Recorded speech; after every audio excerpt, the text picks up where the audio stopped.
Of all the sweaters that I regularly wear, actually this is the one where I get the question, which knitting pattern is this? The most. Secret.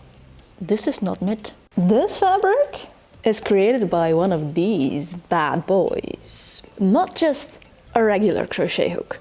I know that most of you already have recognized this, but for those of you who don't, this is a Tunisian crochet hook.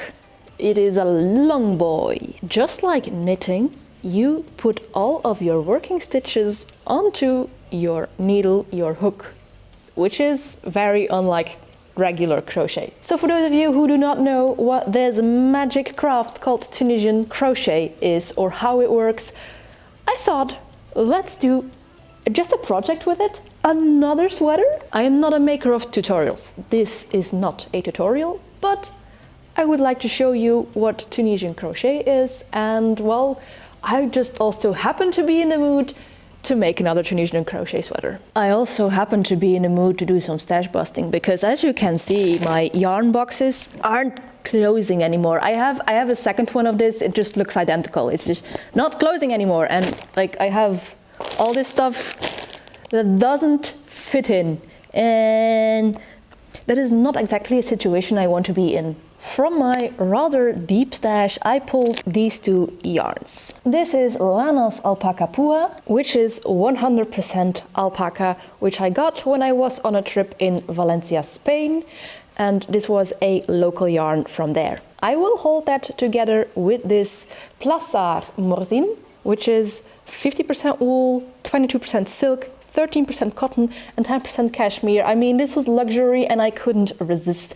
I bought this on a trip to the Vaucluse region in France. So I think these two together will be absolute luxury, and you know, it's a good way to get rid of at least 12 skeins in my stash.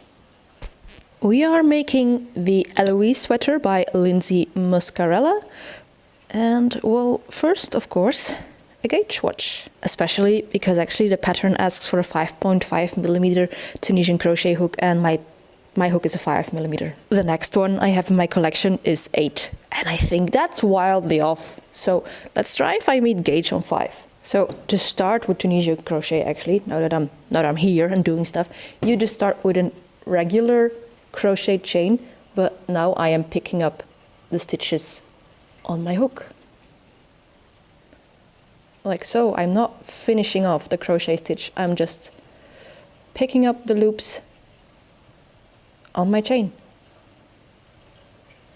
And now we do a return pass, pulling the thread through 2 at a time. This pattern asks for a Tunisian knit stitch, which will make it look exactly like it being knitted, but what if instead I do a Tunisian simple stitch, like over here? Oh, now I'm going to make my swatch with both, and then see which one I like better. Well, well, well, I'm not on gauge. This is way broader. Instead of buying a new hook, maybe I should go one size smaller. I mean, I like this fabric very much. Now, looking at it, I think the designer was of course right in designing this with the knit stitch instead of the simple stitch. You can see the difference between the two. The knit stitch just looks like the very definitive V's that you have on knit works, and the simple stitch are straight up stripes. And I think because this is an alternating of a knit stitch and a purl stitch, just the simple stitch doesn't work as well with it. So I'm just going to follow the pattern. Actually, why does this pattern even have gauge? It literally just says work until you have your waist measurement. Like for the ribbing in the width.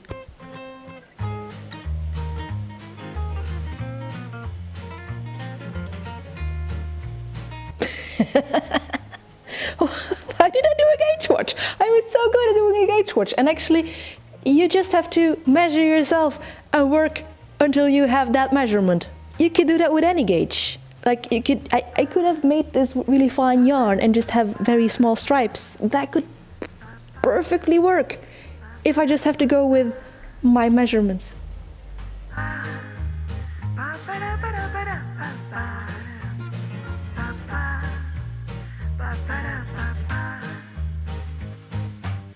So the pattern has you make a ribbing with a combination of double slip stitches and slip stitches. I hate it. I hate double slip stitches.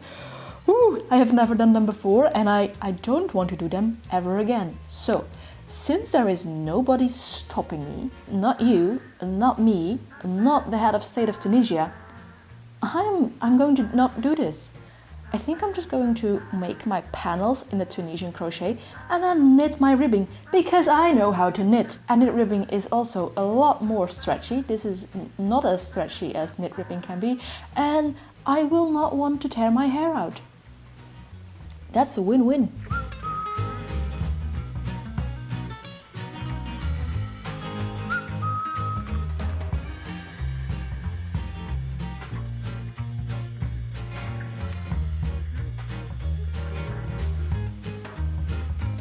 I have finished a front or a back, doesn't matter, they're both the same.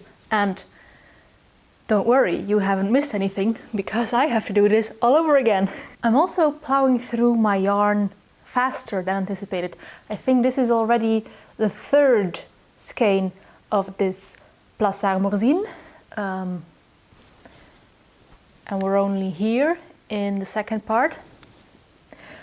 I am willing to knit the ribbing in only this Ladas alpaca. That's an option, but this is also the second skein almost running out. I will fingers crossed that I have enough yarn to finish this.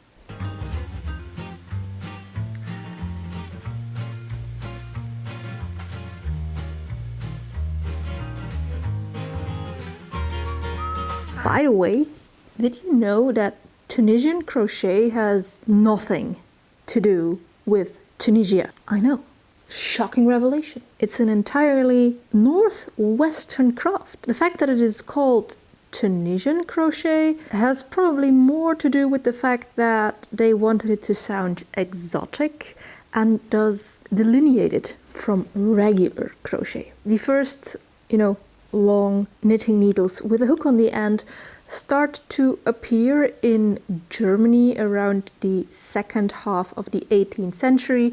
They find their way into France around the early 19th century, and it gets their way to the English-speaking world, or well, the UK, by a Prussian magazine, Der Bazar, where it is described and illustrated as some kind of intermediate between knitting and crochet. Like they give a pattern for a very elaborate shawl and call it a crochet stitch that you might not be familiar with. That was published in 1858. A year later, so in 1859, an English magazine published it and called it the Princess Frederick William stitch. However, their Bazaar says, well, no, I'm sorry, it already has a name, and it's called Tunisian Simple Stitch. And this was because there was a magazine in Sweden in 1856 who called it that way. Tunisian crochet has nothing to do with Tunisia, which also explains why Tunisian crochet is now the name we know it by, but it's not the only name that it was given. Like, other names include Afghan crochet, Victorian crochet, tricot stitch, with tricot being the French for knitting, Scotch knitting, idiot's crochet or fool's knitting, and also shepherd's knitting. Those are all terms that you could interchangeably use for Tunisian crochet. Now, as it being described as an intermediate between knitting and crochet, I actually think it is a little bit odd and not useful that on Ravelry it's just lumped together with crochet. Like, Ravelry does make a difference between knitting and machine knitting, but not between crochet and Tunisian crochet. No, Tunisian crochet is like a technique or attribute in the Ravelry search engine, and I think we should all petition to Ravelry to make it a different craft, because it's a different craft.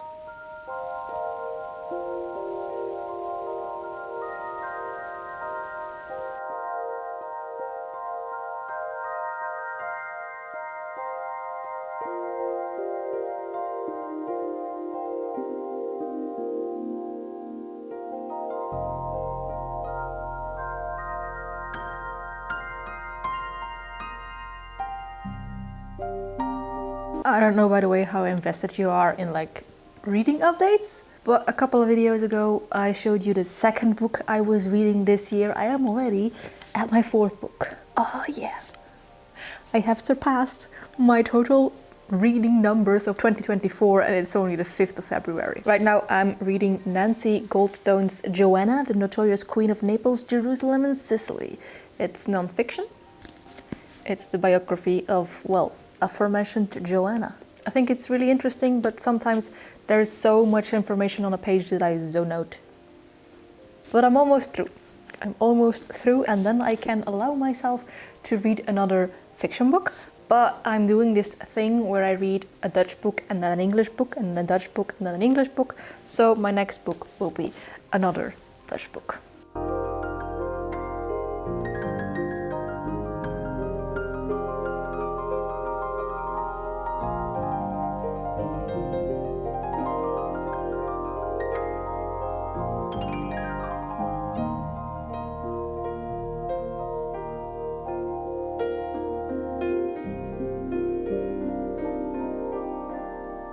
In a previous video, I might have blamed being a long-term crocheter for the fact that I am now an Eastern uncrossed knitter.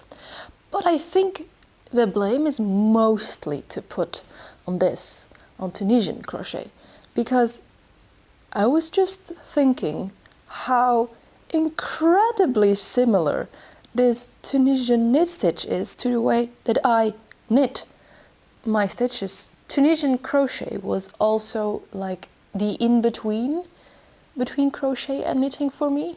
Like it was when I started Tunisian crocheting knitting patterns that I thought, you're being ridiculous, you know how to knit. And then proceeded to knit as if I was Tunisian crocheting. So if ever in any of my videos you have thought, well, she knits weird, you're just the culprit. This is the culprit. Because look at how I have to make a knit stitch.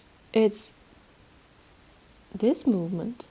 I don't know if you have seen me knitting before, but in Eastern knitting, your leading leg, your first leg is at the back. So you do this with your knitting needle exactly as I am doing now with this Tunisian crochet.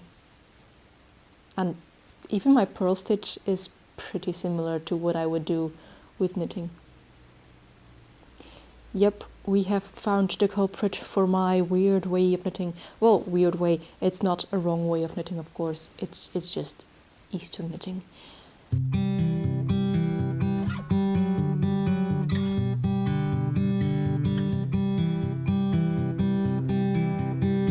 I just finished sewing all 4 pieces of Tunisian crochet together, and yes, someone in my neighborhood is trying to down a tree even though it is Sunday, and you can get a fine for that.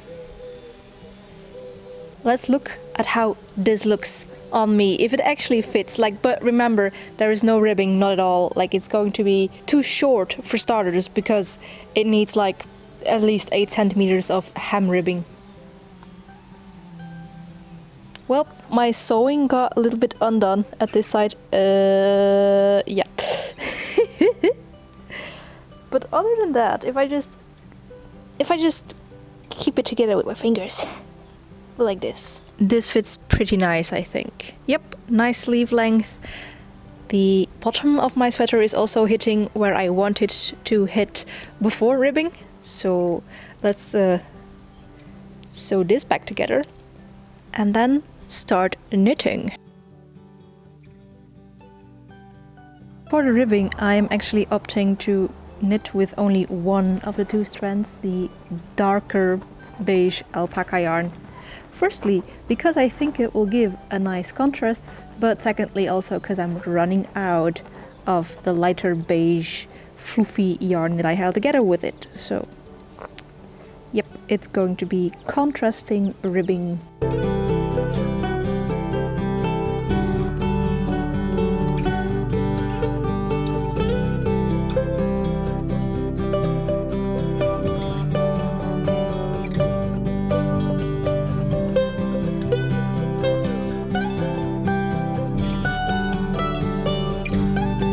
Now, since I am not following the pattern for the ribbing, I am free to do whatever the hell I want. I mean, I always was free to do whatever the hell I want, but now extra, because I'm not following the pattern. So I went with a folded neckline because I think they just look so neat. They really are worth the extra work of knitting double the length. And I also have my sleeve ribbing, which has really pulled taut about the size of my finger now. And then the big part, of course, 8 centimeters of hem ribbing. I must tell you that this is taking me a while to finish the Tunisian crochet, and I also haven't filmed much of the Tunisian crochet because I was a little bit bored. I should have known that a very straightforward pattern like this would bore me.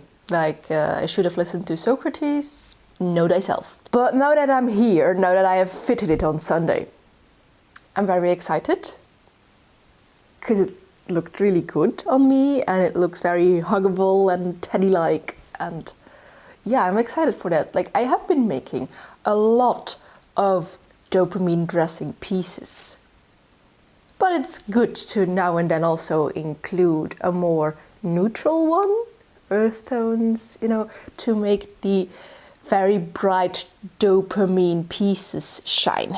I think that's what this is going to do. Like, I was so bored with this that at one point I thought maybe I could like needle felt flowers on it, but now that I have seen it on me, no, it's going to stay like this. It's going to be good like this. I want to get this button ribbing done.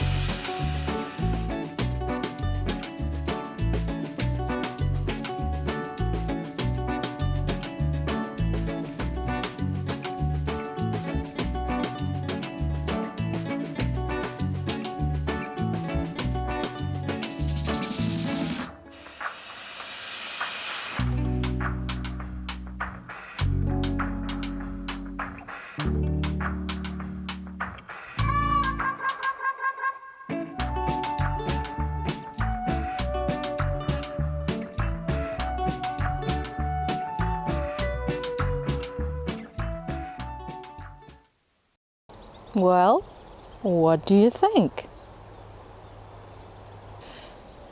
I, for one, think that this is like a perfect staple retro looking sweater. It's got the nice crop length perfectly where I want it. It also got the nice retro looking neckline. Maybe what I think is a little bit weird is the way the sleeves are sitting on me. But this is how they are constructed, just at the tightest point of your arm, and then just increase every row until you get the measurement for the broadest part of your arm. And that sits maybe a little bit weird on me, but you don't notice it as much as when I'm moving around.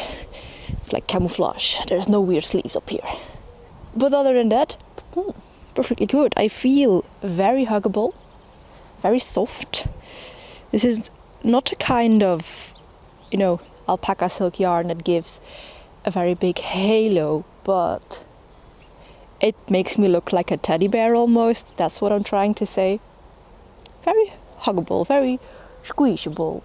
That's what this is looking like. It also feels like a very warm sweater, which is not surprising, as the Tunisian crochet actually makes a thicker fabric than knitting does, and well, I held two yarns together. I'm standing here in a brisk morning sun. My breath is still making clouds, but I am actually feeling quite warm over my upper body, so that's really nice. Really, really nice. And just overall, I'm happy that I have another Tunisian crochet sweater in my wardrobe. So I can fool all the people in saying this is not knit. You might think it is, but it's not. It's a secret third option. If you had never heard of Tunisian crochet, I hope I inspired you to maybe try this new craft out? If you want to see some actual masterful Tunisian crochet, I will recommend you, and I shall put the link down below in the description box, the YouTube channel of my fellow Belgian hippie hooray crochet. She makes the most whimsical things with Tunisian crochet. Much more whimsical than this sweater is, so recommended, very much recommended. Maybe let me know down in the comments below if you are already proficient in Tunisian crochet or not, and otherwise if you... God damn it, not a cock. And otherwise, if you like these kind of fiber shenanigans, then maybe you could like, comment or subscribe, but of course that is all up to you. And as for me, I will see you in a next video, but maybe you could look at some more craft shenanigans. Bye!